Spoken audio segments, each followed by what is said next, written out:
আসসালামু আলাইকুম everyone, welcome to my channel Sajib পোষা প্রাণী। তো আজকে আমি আমার কোয়েল পাখিগুলোকে নিয়ে কিছু ভিডিও আপনাদের সামনে দেখাবো। আমার কোয়েল পাখি কয়টা আছে আর কীরকম ডিম বাচ্চা ডিম দেয় আর কি, সেটা আপনাদের সামনে তুলে ধরবো। চলুন ভিডিওটা শুরু করি। আজকের টপিক জাস্ট কোয়েল পাখি নেই। তো আমার কাছে খুব বেশি একটা কোয়েল পাখি নেই, অল্প কয়েকটা। তো এখন যাবো আমরা কোয়েল পাখিগুলোকে দেখবো।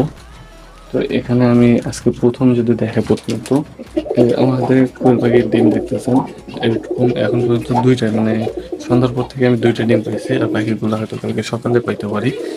এখানে রয়েছে আপনার 5 পিস কোয়েল পাখি, তার মধ্যে একটা মেয়ে, 4টা ফিমেল। এগুলো কিন্তু বেস্ট ডিম হিসেবে বলা যায়। এগুলো থেকে কিন্তু যদি আমি আর কি ইনকিউবেটরে বাচ্চা করি, অবশ্যই আমি বাচ্চা পাবো। তবে আমার কাছে ইনকিউবেটর নেই, এই ডিমগুলো আমাদেরকে খেয়ে ফেলতে হয় আমাদের বাসায়।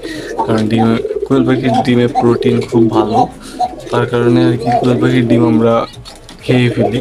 আর এখানকার একটা কোয়েল পাখি আমি কিছু বুঝিনি, যে হঠাৎ করে একটা চোখ কি জানি হয়েছিল, ওই চোখটা অটোমেটিকলি জাম হয়ে বন্ধ হয়ে গেছে।